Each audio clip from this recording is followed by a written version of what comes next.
All right, what's going on YouTube? This is Guillotina's Gaming here, not the one you see on the screen. Yeah, Guillotine, you know, from back home, you know, in CT. This is Cliff. Cliff, Korikai, how you doing? The killer Cliff with the All Force Top 32 in national finals for North America. He's got his jacket here, and yes, I said that right. That is UlforceVeedramon. So we're gonna do a little deck profile here. How you feeling, bro? I'm salty. Ah, come on. I just needed to see All-Force to win that game. What did you place in Swiss? X1. X1. Okay. Well, like, what was your placement though? What position? 7th place. 7th place. How many players do we have? 1,001. That is insane. So 7th place out of 1,001 players. That is ridiculous. And now you're top 32. And what did you face round 1 of the top cut? Dorbickmon. Okay. Which was the deck I thought I was gonna play, and I was like, I don't know. Feel the BlackWargreymon Dorbick kind of iffy, but hey, somebody made it, so yes, which is crazy. So somebody made it with a deck that you also love. How did you feel like sitting down in front of that matchup?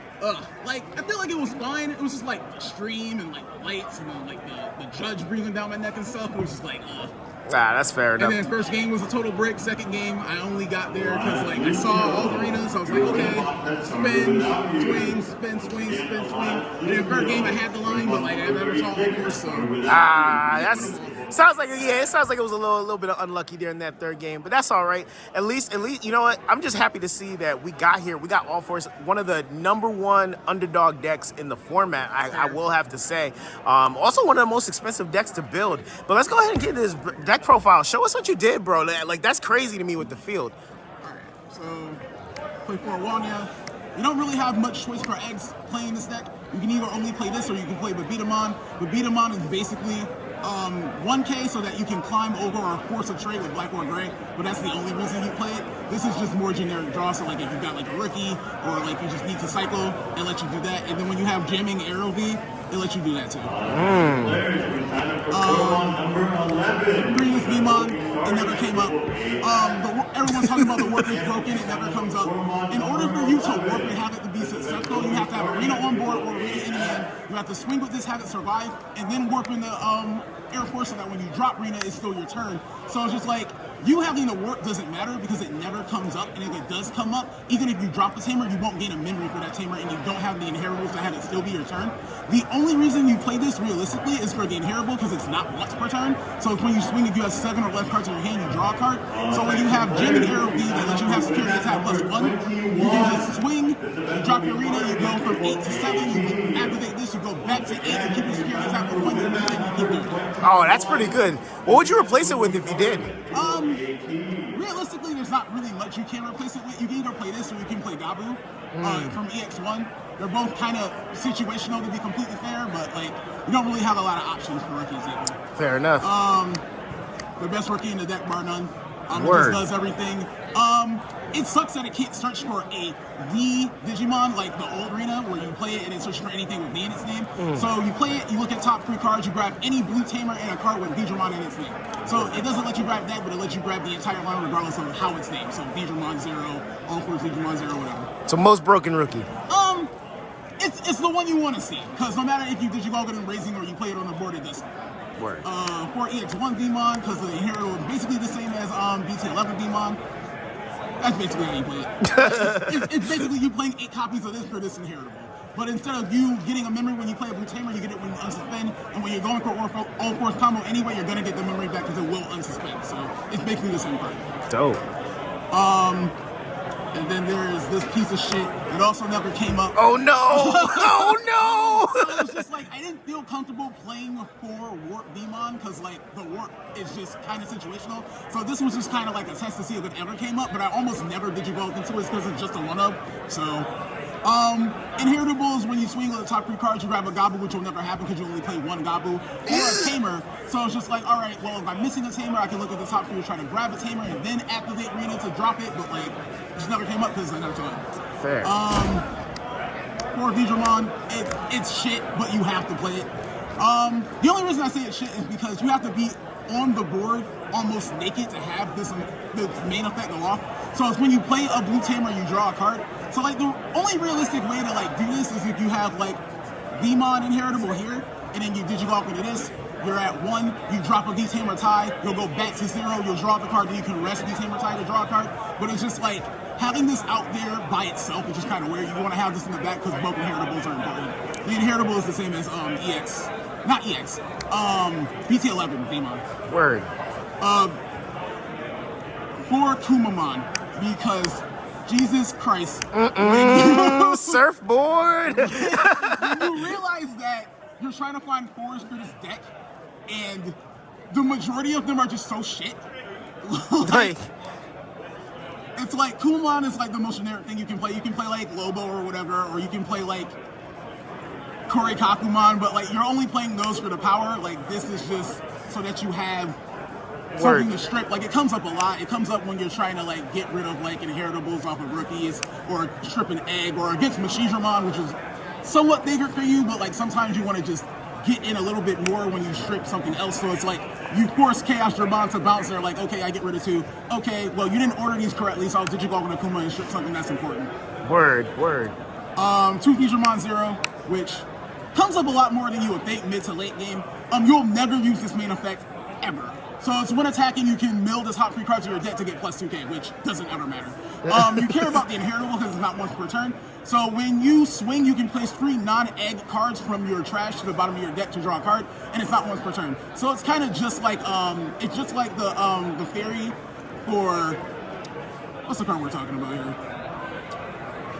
Starter deck Veemon, where it's like you're at 8 cards, you activate Rena to drop a Tamer, you're at 7, you activate this to go back to 8 so you can keep your security attack plus 1 arrow via play, you have that. And then it's another 4 that you can search for when you play Veemon, and it lets you look for a Veedramon, which was kind of the issue. It's like, okay, I play this, I need a 4, but the only 4 in my deck is Veedramon that I can hit. So you'll like flip all these random shit that you're trying to tech in, like Leomon or anything else, and you can't grab it, but this is just something extra that you can grab.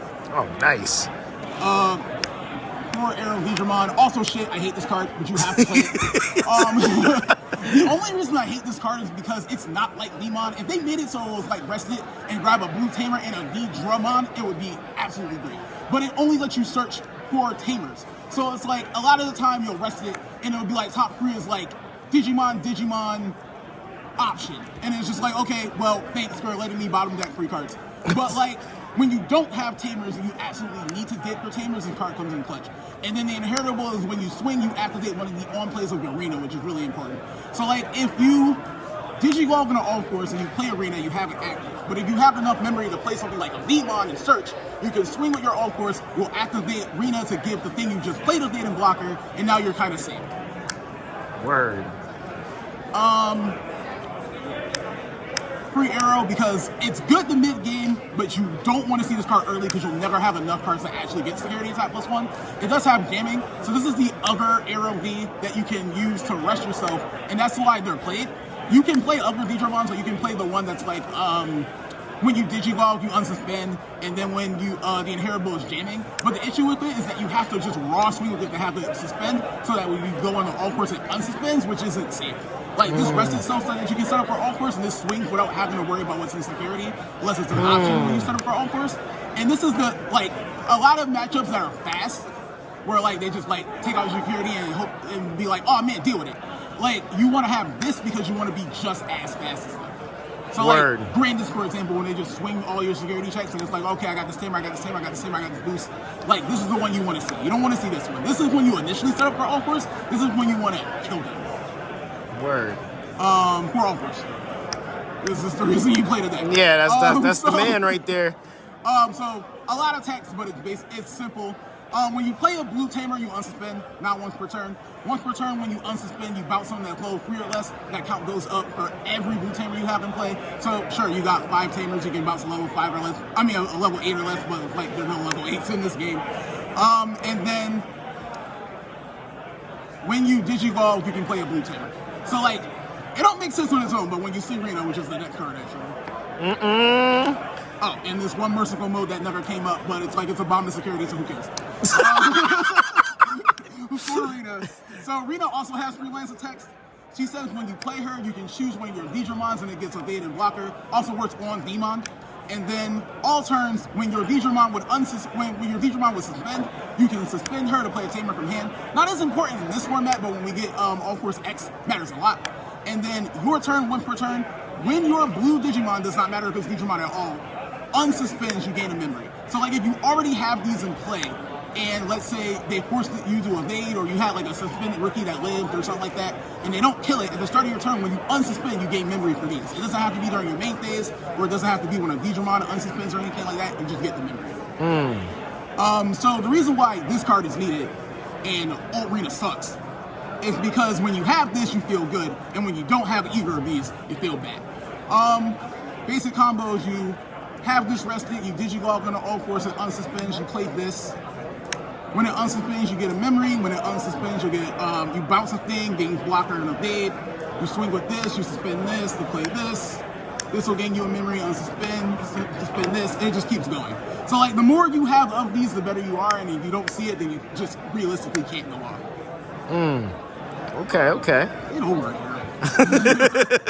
Other Tamers, 4D Tamer tie. I do not understand why people do not play this card. The card is absolutely busted. So good. It's only 2 costs, so if you need to choke them, you can do that. It gives you a draw, or it gives you power, so you don't realistically have to play Veemon as your egg, solely because like if you're trying to force BlackWargreymon X to trade into you because they have no choice, you can just suspend tie to give it 1k. You don't always have to draw with it. And it's the easiest Tamer to have you unsuspend when you don't have full combo. So like when you run out of arena procs, you're kind of in trouble because it's like you can't just play like all the big Tamers for free. But tie is something that can extend your turn for a low cost and still go for checks. Free Davis.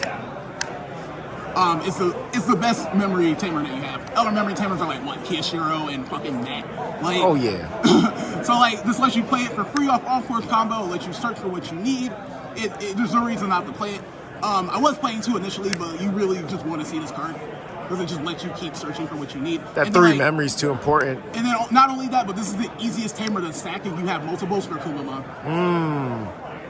And then 1 Matt and Ho. Matt and Sora, sorry. So this actually came up a lot, and I kind of wish I had played a second copy. So when you have 8 or more cards in your hand, you gain a memory at the start of your main phase, and opponent, same thing, they have 8 or more cards in your hand, you gain a memory. And then when one of your blue or red Digimon unsuspends, you can suspend this to bounce a rookie. So like what you can do is you can swing with Ulforce, you can tap Rena to play this. Ulforce are unsuspended. Because it unsuspended while Matt and Sora saw it, you can suspend it to bounce a rookie. But like, the real reason you like it is because if you have both of these on the board, you're going to 5 every turn, because this format is all about amassing cards and searching. Word. And then option cards, 2 blue memory boosts. Blue memory boost is realistically the only way you can search in this deck without it being something that your opponent can contend with. So like if you play Tamers, they can just blow them up. Mugendramon can blow them up. BlackWargreymon, we won't talk about that, blows them up. Hades Horse is a fair and balanced card. But blue memory boost allows you to extend your turn and dig deeper than any other cards you play can search for, because everything else is top 3. This is top 4. Okay. And then 2 Cocoonus Breath. Cocoonus Breath is for matchups where like they have full OTK and there's nothing you can do to stop it. So like Grandis, for example. Grandis goes, oh man, 2 of your security, and all these cards, there's nothing you can flip that stops them unless you flip like Arena and you have like a bunch of things in play and you get a blocker, but then they'll just stand up and rest it. So Cocoonus Breath is just like that security option that's a surprise for decks that don't normally see it, because you don't normally play removal in this deck. Like, this deck is Ulforce of the show, and you're supposed to kill them with just Ulforce, but you can't realistically rely on that in a lot of matchups, because it's usually 2 turns to kill them, not 1 turn to kill them, unless it's mid-game and you're fully set up. So Cocoonus Breath is just like that extra reaching security that might get you there against decks that you're not favored against. Word. That is intense, man. So if there's anything that you would change about the entire deck, like what do you think you would go back and fix now? Fuck. These hoes, get out my deck. Like, I don't even know what I replace them with. And it's like, you can kind of just play like whatever blue rookie you want in these slots, because nothing in the deck searches for a Veemon unless you're playing old Rita. Yeah. So it's like, these can just be whatever. Like, I can play jamming V and it still be fine. Okay. Merciful mode, I think, still stays because you need it for the BlackWargreymon matchup. Like, that matchup is easily your worst matchup. And more often than not, if they have protection on their BlackWargreymon, you have to double tap them. So, like, you have to go on the all force, you have to have Rena, so it keeps your turn, and then you have to force them to use the X antibody protection, and then you have to either go into a second all force, you have to use Cocoitus Breath to bounce it, or you have to go into Merciful mode and kill it. Word. Other than that, I would say try to make room for a second Matt and Sora, but other than that, I think the deck performs absolutely fine. I feel like anybody that's trying to play this deck, do not play Leo Force. It's so overhyped, it's so bad. Like, everybody and their grandmother is like, oh my god, Leomon's so expensive, it's so good. And like, as a base card, it is really good. It's just like, Jerry by itself is awful. Leomon by itself is not that great. Leomon as a bridge means you have no inheritable. And then, like, there's so many things that don't actually care about Leo. It's like, okay, if I'm BlackWargreymon and I kill all the kids, it's not even a blocker. So it's just like, why would I go out of my way to play this card? You want to know what Jerry is? Jerry is a worse Akari. Akari allows you to do the same thing, control when you draw, and they don't have to swing at you and tap to draw. That's very fair. Poor cost. Like, the amount of people when I'm playtesting this deck and I'm actually trying to use Leo Force, they're like, oh, is Jerry a memory tamer? Because she costs 4. No. Like, she's not a memory tamer. So it's just like, if you're gonna play Leo Force, you want like your 4s to be Leo, so you get like the full way Jerry operates, instead of just playing 4 blockers and hoping you have them, but then like hoping you're holding them so that you can use Jerry. But if you're doing that, you have less force about the line. So it's just like, it's not janky. That makes sense. That makes sense. Word, word, word. All right, ladies and gentlemen. So this is your real champion of the day, my man's top 32 with UlforceVeedramon. Nobody expected it. Everybody was expecting solely BlackWargreymon and Grandest Kawagumon. I mean, to be fair, that's more than half of what's up there right now. He's right. There's a lot of them up there right now, but this guy right here did it with UlforceVeedramon. So shouts out to him. Thank you guys for watching. Hope you took some good tips.